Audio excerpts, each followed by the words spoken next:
13절, 14절 같이 읽습니다. 또 너희가 열심으로 선을 행하면 누가 너희를 해하리요? 그러나 의를 위하여 고난을 받으면 복이 있는 자니 그들이 두려워하는 것을 두려워하지 말며 근심하지 말고. 아멘.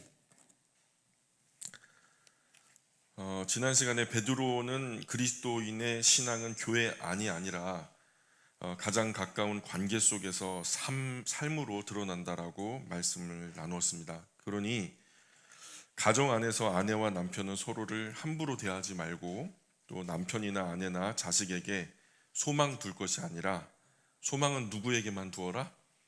하나님께만 소망을 두어라. 또 진짜 아름다움은 외모가 아니라 온유하고 안정된 평온한 심령에 있다라고도 말씀을 나누었습니다. 또 그리스도인은 악을 악으로 또는 욕을 욕으로 갚지 말고 도리어 복을 빌라고도 권면을 합니다. 왜냐하면 우리는 세상처럼 살라고 부름받은 사람들이 아니라 구주 예수님 닮도록 부름받은 사람들이라는 것입니다. 그리고 정말 복된 삶은 세상 방식으로 이기는 삶이 아니라 자기 혀를 절제하는 데 이겨야 된다. 악을 떠나는 것에서 이겨야 된다. 계속 선을 행하는 것으로 이겨야 된다.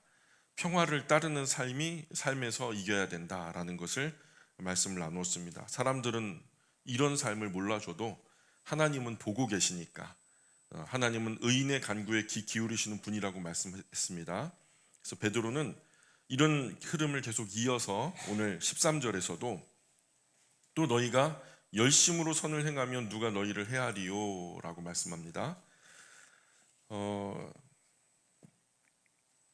악을 악으로 갚지 말고 선으로 살아라. 평화를 따르라. 또 혀를 절제해라. 그리고 더 나아가서 말하는 것이 선한 삶을 열심히 살아간다면 누가 너희를 해치겠는가? 누가 너희를 해치겠는가?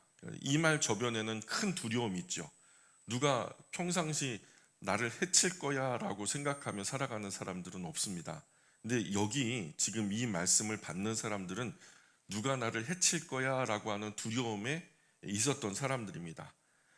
당시 그리스도인들은 로마 제국 기독교 포갑 가운데 해를 입지 않을까, 핍박과 고문과 또 순교를 당하는 것은 아닐까 두려워하고 있었던 사람들입니다. 그런데 사실 베드로는 네로건 바로건 간에 고난이든 핍박이든 순교든 간에 일단 그리스도인이 아름답게 그리스도인의 이름답게 선한 삶을 열심히 살아가라, 이런 말입니다.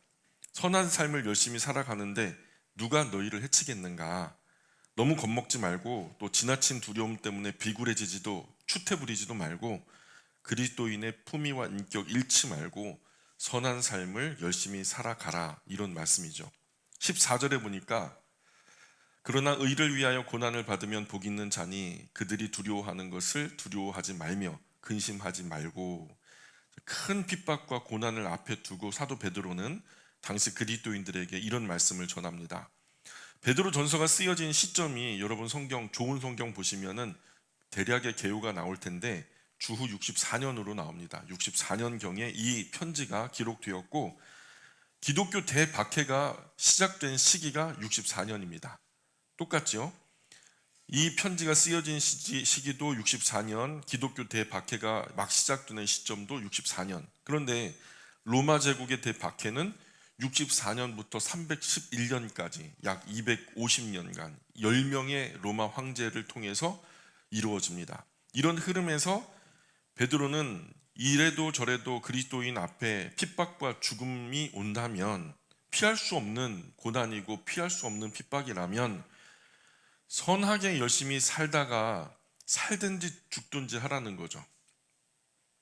세상 사람들은 어차피 한 세상이라면 이황지사 이판사판 악하게 막 살다가 죽을 수도 있겠죠.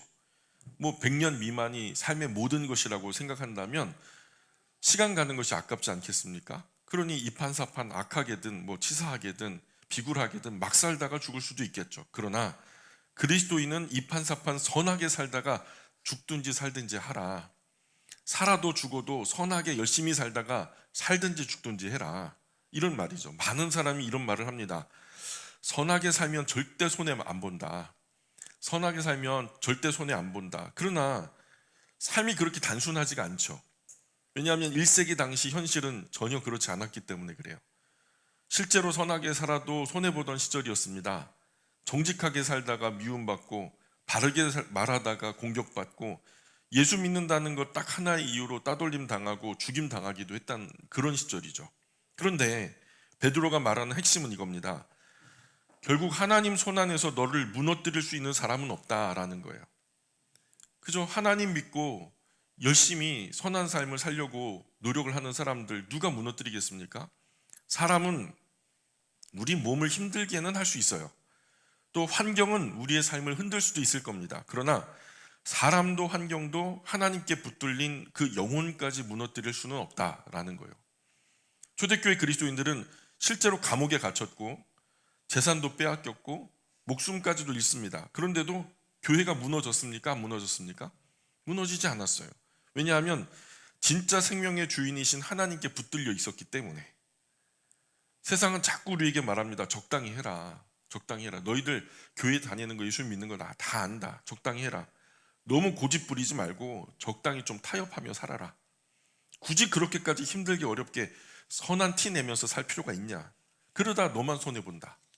그러나 하나님은요, 죽든지 살든지 끝까지 선하게 살아라. 그 이름답게 살아라. 너희 이름에 그리스도라는 이름이 달려있다. 하나님이 붙들고 계시면 망하는 인생은 없습니다. 그 말이 14절에 의를 위하여 고난 받으면 복 있는 자다. 이 말의 진짜 의미라고 저는 생각합니다. 이 말씀은 세상 가치관과 완전히 반대입니다. 세상은 고난을 저주처럼 생각합니다. 고난받는 사람은 불행한 사람이라고 생각합니다. 손해보면 실패했다라고 생각합니다. 억울한 일 당하면 빨리 몇 배로 되갚아줘야 속이 시원합니다. 그런 성경은 의를 위하여 고난받으면 복이 있다. 왜냐하면 그 길이 바로 구주 예수님께서 먼저 걸어가신 길이기 때문이죠. 문제는 우리는 고난 자체보다 억울함을 못 견딘다는 겁니다. 내가 왜 이런 일을 당해야 되는데? 내가 뭐 저 사람들 잘못하고도 나보다 잘 사는데 왜 나는 손해봐야 되는데? 왜 나는 바르게 살려고 하는데 이렇게 고통만 당하고 고난만 당하고 손해만 보는데? 그런데 베드로는 말하는 겁니다. 억울한 고난 속에서도 하나님은 일하고 계신다. 그게 그냥 내 억울함으로 끝나는 것이 아니라 하나님이 이 행간에 뭔가를 하고 계신다. 그리고 이어서 말하는 것이 이런 말입니다. 너희가 두려워하는 것을 두려워하지 말고 근심하지도 말아라. 무슨 말입니까? 지금 두려워하는 그 두려움을 두려워하지 말라. 그 두려움 때문에 근심하지도 말라. 당하라는 거죠. 당하라. 세상은 늘 불안합니다. 불안해서 움직이는 세상이죠. 많은 돈 잃을까 봐 두렵고 좋은 일자리 잃을까 두렵고 좋은 관계 끊어질까 두렵고 크게 손해볼까 두렵고 그래서 결국 두려움이 사람을 무너지게 만들죠.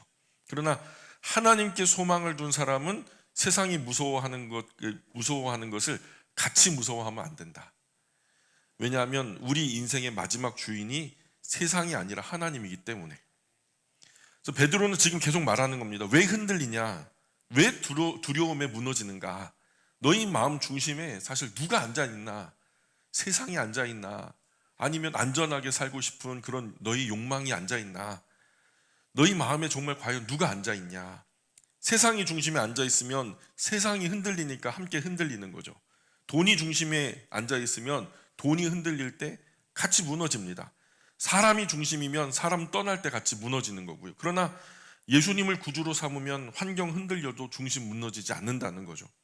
예수님을 구주로 삼는다는 것은 그냥 예수님을 그냥 믿어보기로 작정한 그 정도가 아닙니다. 나의 삶의 중심, 그 왕의 자리에 예수님을 모셔드리는 겁니다. 내 감정보다 예수님이 위에 계시는 것이고 내 자존심보다 예수님이 더 위에 계시는 것이고 내 계산보다 예수님 말씀이 더 위에 있는 상태라는 거죠. 그래서 진짜 신앙은 두려움이 없는 상태가 아니라 두려움보다 하나님을 더 크게 보는 상태라는 거예요. 15절 같이 읽어볼까요? 15절 너희 마음에 그리스도를 주로 삼아 너희 속에 있는 소망에 관한 이유를 묻는 자에게 대박할 것을 항상 준비하되 온유와 두려움으로 하고. 너희 속에 있는 소망에 관한 이유를 묻는 자에게 대답할 것을 항상 준비해라 라고 말씀합니다. 이 구절이 오늘 본문의 중심입니다. 지금 초대교회 그리스도인들은 두려울까요? 두렵지 않을까요? 두렵습니다. 충분히 두려워해도 될 상황입니다. 베드로의 조언에 따라 순종해서 두려운데 두려워하지 않는다면 세상 사람들이 어떻게 생각할까요? 저 사람 이상하다? 왜 두려워하지 않지? 당연히 두려워할 상황인데 왜 두려워하지 않을까? 그러면서 세상 사람들이 두려워하지 않는 그리스도인들에게 물을 거 아닙니까? 당신에게서 깊은 바다처럼 고요한 평화가 느껴집니다. 어떻게 이렇게 두려운 상황에서 끝까지 선하게 살면서 어떻게 그런 심령의 평화를 누리며 평온하게 살아갈 수 있습니까? 도대체 당신 안에 그 어떤 희망이 있어서 이런 처참한 형편에도 그런 선한 행동을 포기하지 않고 끝까지 평화롭게 살아갈 수 있습니까? 아무렇지도 않게? 사실 당시 많은 기록들이 남겨져 있거든요. 근데 로마 압박하던 시절에, 핍박받던 시절에 기록들이 많이 남아 있는데 당시에 그리스도인들이 많이 학살을 당했습니다. 그리스도인들이 죽어가는 로마 원형 경기장 안에 사자의 밥이 되고 살아있는 횃불이 되고 인간 횃불이 되고 타 죽기도 하고 먹혀 죽기도 하고 잘라져 죽기도 하고 찔려 죽기도 하고. 그런데 이런 기록들 속에 정말 기이한 현상들이 많이 일어납니다. 이 공포스러운 피비린내 나는 현장 속에 많은 그리스도인들이 평화롭게 미소를 띠며 순교하는 그런 모습이 많았다고 합니다. 그럼 묻겠죠? 왜 저 사람들은 자기의 목숨이 지금 위태로운데 저렇게 평화롭게 미소를 띠면서 순교를 당할 수 있을까? 왜 저렇게 죽을 수 있을까? 어떻게 저렇게 죽을 수 있을까? 그럴 때 온유하고 두려운 마음으로 대답할 말을 준비하라는 거죠. 소리쳐 웅변하라는 것이 아니라 조용히 설명해 줄 수 있어야 한다는 말입니다. 우리 안에 있는 참 소망에 관한, 그리스도인의 소망에 관한 이유를 묻는 사람들 앞에 언제나 대답할 말을 준비할 수 있어야 한다라는 거죠. 그때 말만 하라는 게 아닙니다. 삶으로 증명된 재료가 있어야 말도 할 수 있는 거죠. 그리고 우리의 소망을 말하는 태도가 나오는데 어떻게 우리의 소망을 얘기해야 되냐? 온유와 두려움으로 하고, 복음을 전할 때도 마찬가지입니다. 비아냥거리고 공격적이고 이기려고만 하고 논리적으로 따지려고만 하는 게 아니라, 여러분, 우리가 믿는 복음은 진리입니다. 세상이 12번 바뀌어도요, 진리는 바뀌지 않습니다. 진리는 태양보다 뜨겁고 다이아몬드보다 강하지만 우리 태도는 솜털처럼 따뜻하고 온유해야 합니다. 그리스도인의 살아있는 소망의 영광이 퇴색되지 않게 그리스도인답게 고난을 맞이하되 구차하게 말고 의연하게 고난을 맞는 모습을 강조하는 겁니다. 끝까지 인격적으로 온유하게 부드럽게. 세상은 우리가 무탈하게 잘 살 때보다 삶의 고난과 역경, 어려움을 당할 때 뒤에서 더 눈여겨봅니다. 평범하게 행복하게 안전하게 살 때야 그 눈여겨볼 필요가 없죠. 당연한 거니까. 그런데 큰 어려움을 만나면 저 사람이 어떻게 반응하나? 자기들과 똑같이 반응하면 그럼 그렇지 그죠? 그러나 다르면 궁금한 거예요. 왜 저 집안은 애가 다리가 부러졌는데 감사합니다, 고맙습니다 하면서 호호하하 웃으면서 다니냐?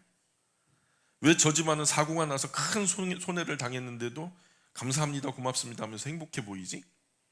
그럴 때 내 안에 그리스도인으로서 꼭 해야 할 소망의 말을 준비해야 된다라는 거예요. 16절 17절 계속 읽어봅니다. 16절 17절 선한 양심을 가지라. 이는 그리스도 안에 있는 너희의 선행을 욕하는 자들로 그 비방하는 일에 부끄러움을 당하게 하려 함이라. 선을 행함으로 고난받는 것이 하나님의 뜻일진데 악을 행함으로 고난받는 것보다 나으니라. 베드로는 계속해서 그리스도인의 삶을 강조합니다. 그리스도인의 삶이 위선 없이 선하다면 그리스도인을 욕하고 핍박하는 사람들이 오히려 부끄러움을 당하게 됩니다. 예수님도 워낙 선하게 사셨으니까 왼편 강도가 욕할 때 오른편 강도가 변호하는 겁니다. 야, 우리는 이렇게 십자가에 못 박혀 죽어도 괜찮은데 저분은 이렇게 죽임 당할 만한 이유가 없는 분이야 라고 이 오른편 강도가 왼편 강도의 말을 가로막습니다. 우리가 세상 사람들처럼 막 살면 하던 욕에 욕을 보태서 2배로 욕먹습니다. 그리스도인, 자기들도 똑같이 우리와 같이 범죄를 해도 그리스도인이 잘못을 하면 2배로 욕을 먹어요. 세상 비방과 욕은 그 어떤 것으로도 막을 수가 없습니다. 오직 그리스도인의 선한 행실로만 막을 수 있어요. 최선을 다해서 열심히 선을 행하는 진실한 삶만이 우리를 비방하는 사람들의 입술을 막을 수 있다는 말이죠. 그리스도인은 말만 옳은 사람들이 아닙니다. 양심이 살아있는 사람들이라는, 선한 양심을 가지라. 선한 양심을 가지라. 세상이 우리를 비방할 수는 있어요. 그러나 우리 삶까지 거짓이라고 만들 수는 없게 해야 합니다. 최소한 우리가 살았던 삶은 진실했다. 그래서 우리를 욕하는 사람들조차도 결국은 이렇게 말할 수 있어야 됩니다. 저 사람은 진짜야. 적어도 저 사람은 믿을 수 있어. 저 사람은 달라. 이런 반응은 선하게 산 결과로만 들을 수 있는 말입니다. 그리고 다시 강조하죠. 선을 행함으로 고난받는 것이 하나님 뜻일진데 악을 행함으로 고난받는 것보다 낫다. 선한 삶을 살다가 복이 아니라 고난이 온다면 그런 삶에는 하나님의 거룩한 뜻이 있는 삶이라는 거죠. 자, 그런 삶, 그러니 그런 선한 삶을 살다가 받는 그 고난은 두려움에 피하거나 비굴한 꾀로 도망치기보다는 그대로 고난을 받아내는 것이 낫다라는 거예요. 베드로는 계속 같은 말을 하죠. 사실 고난 자체가 영광은 아닙니다. 여러분, 고난 받는 게 좋아요? 힘들죠. 그 영광 자체는 아니에요. 무엇 때문에 받는 고난인가가 정말 중요하죠. 내가 저지른 악한 죄 때문에 받는 고난은 사실은 부끄러운 겁니다. 내가 고난을 받으면서도 부끄러운 거예요. 그러나 선을 행하다 받는 고난은 하나님 앞에서 아름답고 멋진 거라는 거예요. 여러분, 진짜 아름답고 멋진 게 뭐냐면 우리가 바르게 선하게 선한 양심을 가지고 사는데도 우리가 욕을 먹고 핍박을 당하고 고난을 당하면 그거 진짜 멋진 거예요. 누가 보실 때? 하나님이 보실 때. 그 아름답고 가장 멋진 예가 18절에 등장합니다. 18절 읽어볼까요? 18절.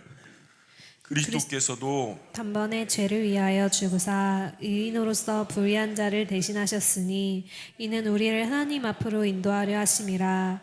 육체로는 죽임을 당하시고 영으로는 살리심을 받으셨으니. 베드로는 결국 우리를 다시 예수님 앞으로 데려가요. 왜냐하면 우리 힘만으로는 이렇게 살 수 없기 때문에. 억울한데 어떻게 참습니까? 욕먹는데 어떻게 축복이 나옵니까? 욕하는 사람에게 어떻게 넌 잘 돼야 된다라고 말할 수 있어요? 손해보는데 어떻게 선하게 삽니까? 그럴 때 누구 봐야 됩니까? 예수님 봐야 그 모든 것을 이겨낼 수 있는 힘이 생깁니다. 의로운 분이 불의한 자를 대신해서 죽은 겁니다. 죄 없는 분이 죄인을 위해서 십자가 지셨습니다. 왜입니까? 우리를 하나님 앞으로 인도하기 위해서입니다. 복음의 핵심은 단지 천국 간다라는 얘기가 아닙니다. 내 주변 사람의 하나님과 끊어진 관계가 나로 인해서 회복된다. 그러니까 나를 통해서 하나님을 알지 못하는 사람이 하나님 앞으로 나아온다. 구주 예수님을 알지 못하는 사람들이 나의 삶을 통해서 예수님 앞으로 나아온다. 계속해서 19절 20절 읽어봅니다. 19절 20절 시작. 그가 또한 영으로 가서 옥에 있는 영들에게 선포하시니라. 그들은 전에 노아의 날 방주를 준비할 동안 하나님이 오래 참고 기다리실 때에 복종하지 아니하던 자들이라. 방주에서 물로 말미암아 구원을 얻은 자가 몇 명뿐이니 겨우 8명이라. 옥에 있는 영들에게 선포하셨다. 누가? 그가 영으로 가서 옥에 있는 영들에게 선포하셨다. 여러분, 사도신경을 보시면 영어 버전으로 보시면 예수님께서 지옥에 가셨다라는 얘기가 나와요. 그런데 지옥에 가셨는데 그게 사실인가? 좀 의구심이 있죠? 예수님이 지옥 가셨다? 좀 어감이 그렇잖아요. 그럼 그게 맞는 번역이에요?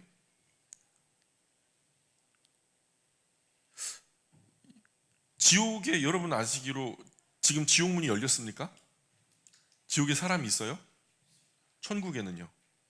성경학적으로 지금 천국에는 한 명도 없어요. 지옥에도 한 명도 없고요.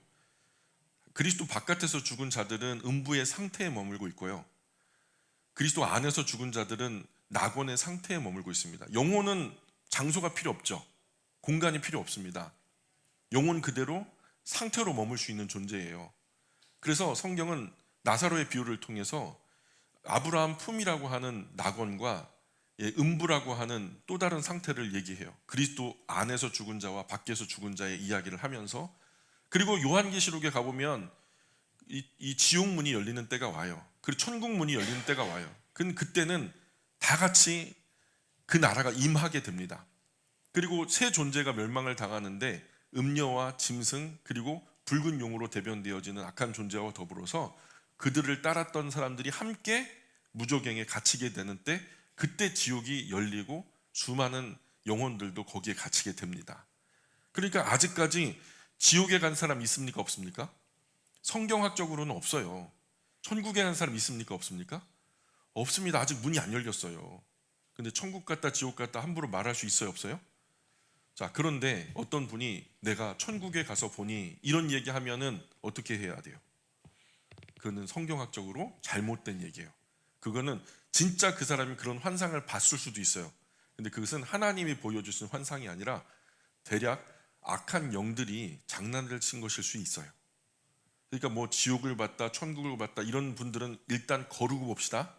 왜냐하면 천국 지옥에 관한 얘기는 성경에서 이미 너무나 명확하게 하고 있으니까 천국 가서 본 얘기 지옥 가서 본 얘기에 현혹당하면 된다 안 된다? 안 된다. 자, 그러면 여기 그가 또한 영으로 가서 옥에 있는 영들에게 선포하니라 하시니라, 참 이게 명확하게 아는 분이 없어요. 제가 아직까지 이 부분을 제 마음에 유쾌하게 설명해 주시는 목사님을 만나본 적이 없습니다.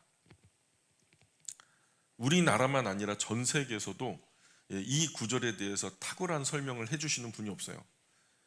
지금 에스라 하우스에서도 이 부분에 대한 이야기는 노코멘트 합니다. 이 이야기를 하다가 자꾸 딴 데로 새요. 제가 최대한 쉽게 설명해 드릴게요. 저의 설입니다. 제 학설이에요. 이 성경에서 3대 난제가 있거든요. 성경의 3대 난제 중에 하나가 이거예요. 자, 첫 번째, 그는 누군가? 두 번째, 옥에 있는 영들은 누군가? 세 번째, 무엇을 선포했단 말인가? 이것이 해결돼야 되거든요. 우리가 일반적으로 전통적으로 해석해오는 해석의 견해 첫 번째는 예수님이 죽으신 이후에 음부에 내려가서 지옥에 내려가서 구원을 선포하셨다라는 견해가 있어요. 가장 오랫동안 알려진 해석이에요. 아마 이런 이야기는 여러분 들어보신 분들이 있을 거예요. 예수님이 십자가에 죽으신 후 음부, 즉 하데스에 내려가서 죽은 영혼들에게 복음을 선포하셨다라는 주장이에요. 특히 노아 시대 사람들에게 회개의 기회를 주셨다라고 얘기해요.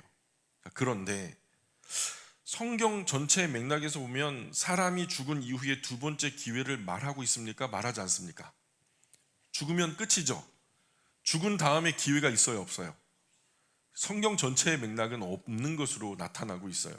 두 번째, 선포하셨다는 것이 복음 전파라는 의미는 아니라는 거죠. 복음 전파라고 우기는데 여기 복음 전파라고 나오지 않잖아요. 반드시 구원의 복음을 선포했다라고 볼 수 없고, 사실 원문상으로 보면 오히려 승리의 선언일 수 있어요. 세 번째, 왜 하필 노아 시대 사람들만 언급합니까? 설명이 자연스럽지 않아요. 이런 이유로 오늘 성경학계에서는 이 견해를 조심스럽게 봅니다. 맥락, 이 베드로 전서의 이야기가 흘러가는 맥락에 만약에 이런 식으로 해석하면 전혀 엉뚱한 이야기가 툭 하고 튀어나와서 엉뚱한 얘기하고 다시 들어가는 격이에요. 그러니까 맥락상 맞지 않다. 두 번째 견해는 이겁니다. 타락한 천사들에게 승리를 선포하셨다라는 견해예요. 타락한 천사. 이 견해는 옥에 있는 영들은 사람이 아니라 타락한 천사들로 봅니다. 온 세계에 가장 크게 퍼져 있는 악한 사탄의 가장 큰 거짓말이 뭔지 아세요? 여러분, 귀신들은 어떤 존재예요? 그죠? 죽은 사람들의 영혼이죠? 그게 거짓말이에요. 죽은 사람들의 영혼은요, 귀신이 아니에요. 귀신은요, 악한 사단과 함께 타락한 천사들이 귀신들이에요. 성경이 말하는 귀신들은요, 죽은 사람의 영혼이 아니라 악한 사탄, 단일 존재죠. 천사장이었던 그 존재와 더불어서 함께 타락했던 그 수하의 존재들, 타락한 천사들이 오늘날 귀신들이에요. 자, 그런데 지금 그 타락한 천사들, 그들에게 예수님이 베드로 창세기 6장 유대 전승에서 찾는데, 노아 시대에 반역한 악한 영들에게 부활하신 예수님께서 너희는 패배했다라고 승리를 선포하셨다라는 주장이죠. 영들이라는 표현이 신약에서는 천사를 가리킬 때가 많거든요. 바로 뒤에 22절에서 천사들과 권세들이 예수님께 복종한다라고 말하니까 선포한다라는 것을 승리 선언으로 이해하는 거죠. 그러나 이 견해도 조금 불편합니다. 불편해요. 약점이 있어요. 뭐냐? 첫 번째는 노아 시대 사람들의 불순종 언급이 연결하는 것이 좀 다소 어색하다는 거예요. 본문에 보면 순종하지 아니하던 자들이라고 표현하고 있잖아요. 두 번째는 베드로전서 전체 맥락과 거리감이 있어요. 이것 또한 갑자기 툭 튀어나온 잘못된 해석이에요. 좀 이게 맥락상 안 맞는다는 거예요. 베드로는 고난받는 그리스도인들을 위로하는 상황이잖아요. 잘 견뎌라, 끝까지 견뎌야 된다, 이런 얘기를 하고 있는데 이게 왜 갑자기 툭 튀어나옵니까? 그런데 갑자기 천사 이야기로 튄다는 것이 뜬금없이 보이니까 그런 이유로 두 번째 주장도 사실은 이게 지구 안에 있는 두 가지 해석이에요. 다른 해석은 아직까지는 없습니다. 그런데 세 번째 해석이 나타났어요. 경기도 오산에서. 예. 그리스도께서 노아를 통해 당시 사람들에게 말씀하셨다, 이렇게 정리하면 좋을 것 같습니다. 성경학자들이 가장 논리적으로 타당하게 해석한 것이 앞서 얘기했던 두 가지로 갈리거든요. 근데 저는 그것도 저것도 좀 이해가 안 돼요. 적정하지 않다고 봐요. 노아 시대 때 그리스도의 영이 노아 안에서 역사하셨고 노아 시대 사람들에게 경고를 선포하셨다는 거죠. 저는 그렇게 주장합니다. 여러분, 오늘 성령 강림 주일인데 성령을 구약에서는 뭐라고 표현하냐면 여호와의 영이라고 번역이 돼요. 신약에서는 그리스도의 영이라고 번역을 하고요. 자, 그러면 예수님께서 승천하실 때 내가 내 영을 너희에게 주겠다라고 말하셨고요. 그것을 나중에는 성령이라고 또 번역을 하고 있고요. 여호와의 영이라는 것도 구약 안에서도 성령이라고 번역합니다. 그러니까 여호와의 영, 그리스도의 영 전부 다 성령 하나님을 얘기하는 거죠. 자, 그럼 그 영, 우리식으로 말하면 그리스도의 영이요. 오늘날 목회자가 강단에서 그리스도의 영으로 여러분에게 선포함으로 전하는 것이 복음입니다. 맞습니까? 여기는 구원의 메시지이기도 하지만 심판의 메시지이기도 해요. 이 말씀을 받는 자에게는 복음이요 구원이지만 이 말씀을 거절하는 사람은 이게 그 자체 그대로 심판이고 멸망입니다. 맞습니까?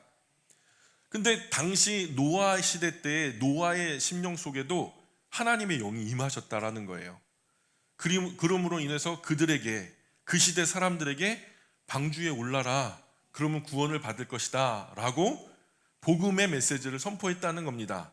그런데 그 시절 사람들이 말을 들어요, 안 들어요? 말을 안 듣고 결국에는 그 기껏 들었던 사람들이 몇 명입니까? 노아의 가족들 8명밖에 안 들었다는 거죠. 그래서 그 시대 대부분의 사람들은 다 멸망을 당했고 겨우 구원받은 사람들이 8명 뿐이다 라고 얘기하는 맥락입니다. 그러니 지금 오늘 베드로 전서의 이 얘기도 베드로가 하는 거예요. 이 고난의 시절에 너희들이 끝까지 복음을 전하지만 듣는 사람들이 많지 않을 거야. 그러나 구원의 메시지, 복음의 메시지는 너희가 죽더라도 전해야 된다라는 맥락으로 연결이 되면 충분히 전후 맥락상 어긋남이 없습니다. 그래서 노아 시대 때 그리스도의 영이 노아 안에 역사하셨고 노아 시대 사람들에게 경고를 선포하셨다는 거죠. 그러나 그들은 순종하지 않았고 지금 그들은 심판 아래에 있어 옥에 속한 영들이 되었어요. 그래서 예수님이 죽으신 뒤 옥으로 내려가 설교하신 것이 아니라 과거 노아 시대에 이미 그리스도의 영으로 말씀하셨다는 겁니다. 이렇게 해석하는 것이 첫 번째로 문맥상 가장 자연스럽다. 노아의 방주, 물심판, 구원받은 8명, 세례의 예표 전체가 아주 원만하게 맥락상으로 잘 연결이 돼요. 두 번째는 베드로전서 전체의 주제와 정확하게 일치합니다. 베드로전서는 계속 말씀해요. 의인이 고난을 받는다. 세상은 순종하지 않는다. 그러나 결국 하나님은 승리하신다. 이 맥락상으로도 전체 주제와도 잘 일치합니다. 바로 노아가 그 대표적인 사례잖아요. 노아는 소수였고 조롱받았고 오랫동안 참고 견뎠고, 그러나 결국 하나님은 노아를 구원하셨다. 그 시대 사람들이 다 손가락 들면 너가 틀렸어, 우리가 맞아 라고 했지만 결국 맞은 것은 하나님께 속한 노아뿐이었다라는 거죠. 베드로는 고난받는 그리스도인들에게 노아처럼 끝까지 잘 견뎌라. 너희가 틀린 것이 아니라 너희가 맞는 것이다. 세 번째, 그리스도의 영이라는 표현은 베드로전서 안에 이미 나와요. 주경신학적으로 성경이 성경을 해석하면 큰 오류가 없습니다. 여러분 성경 베드로전서 1장 11절 보실까요? 1장 11절 읽어봅니다. 시작. 자기 속에 계신 그리스도의 영이 그 받으실 고난과 후에 받으실 영광을 미리 증언하여 누구를 또는 어떠한 때를 지시하시는지 상고하니라. 예, 여기 그리스도의 영 거기다 밑줄 그어보실까요? 그리스도의 영이 구약시대 선지자들 안에서 이미 역사하셨다는 개념이 이미 등장하는 거죠. 자, 이런 저의 주장이 성경적으로 맥락상 증빙이 되는 거예요. 따라서 노아 안에서 그리스도의 영이 말씀하셨다라고 해석하는 것이 베드로의 사고와 결이 아주 잘 맞는다는 거죠. 그렇다면 옥에 있는 영들은 누굴까? 이 해석에서는 현재 상태를 말하고 있는 건데요. 지금 즉 그들은 과거에는 살아 있었지만 지금은 심판 아래에 갇힌 영들인 거죠. 결국은 그 말씀에 순종했다면 옥에 있지 않겠죠. 그런데 그들에게 또 다른 기회는 없는 거죠. 베드로는 그때 노아의 선포를 거부했던 사람들이 결국 심판받았다. 그 심판의 상태에 있다. 머물고 있다라는 그런 이야기를 강조하는 거죠. 정리하자면 베드로전서 3장 19절에 가장 설득력 있는 해석은 구주 예수님께서 그분의 영으로 노아 안에 역사하셔서 당시 불순종한 사람들에게 심판의 경고를 선포하셨다라는 거예요. 그러나 그들은 순종하지 않아서 지금 심판 아래에 있는 영들이 되었다라는 겁니다. 여러분 좀 이해가 가시나요? 이해 가십니까? 네, 이것으로 논문 쓰시면 박사학위 받습니다. 제가 포기할 테니까 여러분이 쓰세요. 지구에 없는 학설입니다. 네, 꼭 한번 써보시기 바랍니다. 아마 목사님들 만나서 이 이야기를 질문해 보면 대부분 첫 번째 이야기를 할 겁니다. 그런데 유쾌하지 않아요. 그리고 성경적으로도 합당하지 않고요. 순종하지 않습니다. 여러분이 1만 목회자를 만나도 여러분이 이 말씀을 하면 여러분이 가르치는 입장이 섭니다. 굉장히 귀한 팁 드린 거예요. 밥 한번 사십시오. 이 해석이 가장 좋은 이유는 문맥 흐름이 자연스럽고 베드로전서 전체 주제와 연결되며 또 죽은 자에게 두 번 구원의 기회를 준다는 성경학적 또 신학적인 문제에서도 걸리지 않고 베드로전서 1장 11절 그리스도의 영의 개념과도 일치하기 때문에, 그래서 베드로의 핵심 관심은 예수님이 음부에서 뭘 하셨는가 그거 얘기하려고 하는 거 아니죠. 예수님이 그 음부에서 뭘 하셨는가, 옥에 내려가서 도대체 뭘 하셨는가 그 얘기하는 게 아니라 소수가 될지라도 끝까지 믿음 지켜야 된다. 신앙 지켜야 된다. 노아처럼 세상이 거부해도 세상이 너를 다 등 돌려도 하나님의 구원은 반드시 온다. 이 부분에 핵심이 있는 거예요. 즉 이 본문은 난해한 종말론 퍼즐보다 고난 속에서 성도의 인내와 승리를 강조하는 문맥 속에서 있는 것이 가장 중요하다. 노아 시대 사람들은 끝까지 하나님 말씀 거부해요. 구원의 길을 열어주셨는데도 거절합니다. 그런데 하나님은 또 오래 참고 기다리세요. 방주가 만들어질 때까지 계속 기다리시잖아요. 결국 구원받은 사람은 많지 않아요. 그러나 하나님은 끝까지 구원의 길을 준비하셨다는 거. 베드로가 왜 이런 이야기를 할까요? 초대교회에 남겨진 그리스도인들은 소수였거든요. 세상 속에서 이상한 사람 취급받았고, 그러나 숫자가 적다고 진리가 사라지는 건 아닙니다. 세상이 다 반대해도 하나님 편에 서 있는 것이 결국 옳은 길이라는 거예요. 21절 계속 읽어봅니다. 21절 시작.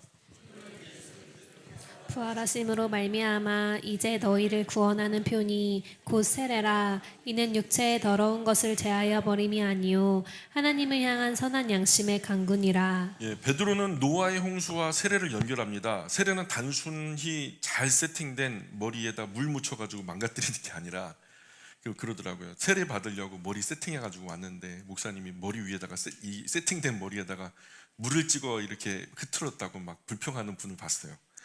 잘 세팅된 머리에 물 묻혀가지고 망가뜨리는 의식이 아니라 옛사람은 죽고 새 생명으로 살아간다라는 고백입니다. 그래서 그리스도인은 예전 방식으로 못 삽니다. 그렇게 살면 안 됩니다. 악으로 악을 갚던 방식, 요구를 요구로 되갚아주는 방식, 또는 정욕 따라 살던 그런 방식, 세상 붙들고 살던 방식에서 돌아서라는 겁니다. 그리고 마지막 희망은 어디에 있냐? 구주 예수님의 부활이라는 겁니다. 우리의 산 소망이 여기 있다. 십자가, 즉 죽음으로 끝났다면 기독교는 절망뿐일 겁니다. 그러나 구주 예수님은 사망 권세를 이기고 다시 살아나셨다는 거죠. 그래서 우리도 압니다. 고난이 끝이 아니라는 거. 우리도 구주 예수님과 같이 부활할 거라는 것을 압니다. 그래서 22절 시작. 그는 하늘에 오르사 하나님 우편에 계시니 천사들과 권세들과 능력들이 그에게 복종하느니라. 마지막 결론입니다. 예수님은 패배자가 아니라는 거예요. 십자가 이후에 부활하셨고 지금 하나님 보좌 우편에 다스리고 계시고 지금 그러므로 우리가 당하는 고난도 끝이 아니다. 이게 결론이 아니다. 지금은 세상이 강해 보인다. 너희들을 핍박하니까 그 강력으로 너희들을 목을 죄어오니까 세상이 그렇게 강력해 보인다. 악한 사람이 이기는 것처럼 보인다. 그러나 마지막 최후 왕좌에는 구주 예수님이 앉아 계실 거다. 마지막으로 한 나라가 세워질 거다. 영원히 무너지지 않는 나라가 세워질 거다. 그리고 그 왕좌에는 구주 예수님이 앉으실 거다. 그래서 베드로는 말하는 거예요. 두려워하지 마라. 승리는 이미 정해져 있다. 선한 행위도 그 진실하고 복된 삶도 포기하지 마라. 열심으로 끝까지 구주 예수님 붙들고 살든지 죽든지 먹든지 마시든지 무엇을 하든지 끝까지 견뎌라, 버텨라. 구주 예수님의 마지막은 영광이었고 그 길 따라 가는 그리스도인의 마지막도 결국 영광이 될 것이다. 우리 영광의 모든 하나님의 가족들이 이 세상 속에서 흔들리지 않는 참된 소망 가지고 선한 일을 행하다가 받는 고난도 하나님 보시기에 아름답다 하니까, 하나님 보시기에 멋지다고 하니까 멋지게 고난도 한번 받아보는 겁니다. 멋지게 한번 맞아도 보는 겁니다. 끝까지 예수님 붙들고 승리하는 멋지고 아름다운 그리스도인들 되시기를 주님의 이름으로 축복합니다. 기도하겠습니다. 존귀하신 아버지 하나님, 오늘 베드로전서 말씀을 통해서 고난 가운데서도 믿음을 지킨 노아를 바라보게 하시고 끝까지 순종하는 삶이 얼마나 귀한지 깨닫게 하시니 고맙습니다. 세상은 하나님 말씀 외면하고 그리스도인의 신앙의 길을 어리석다 말할 때가 많지만 저희로 하여금 사람의 시선보다 하나님 뜻을 더 두려워하며 살아가게 하여 주옵소서. 노아가 오랜 세월 묵묵히 방주를 준비했던 것처럼 저희도 조급하거나 낙심하지 않게 하시고 보이지 않아도 들리지 않아도 하나님 말씀 잘 붙들고 끝까지 충성하는 참 신앙의 사람 되게 하여 주옵소서. 고난 속에서도 승리하신 우리 구주 예수님만을 바라보게 하시고 저희 작은 순종과 인내를 통해서 가정과 교회와 삶의 자리 가운데 하나님의 구원의 역사가 나타나게 하여 주옵소서. 특별히 낙심한 자녀들에게 큰 위로를 더하여 주옵소서. 몸도 마음도 깨지고 부서진 이들에게 회복과 치료의 은혜를 허락하여 주옵소서. 외롭게 신앙 지키는 이들에게 새 힘을 더하여 주옵소서. 저희 모두가 끝까지 신앙을 지켜 주님 앞에 참 기쁨 가운데 서게 하여 주옵소서. 저희의 참된 소망 되시는 우리 구주 예수님 이름 의지하여 기도합니다. 아멘.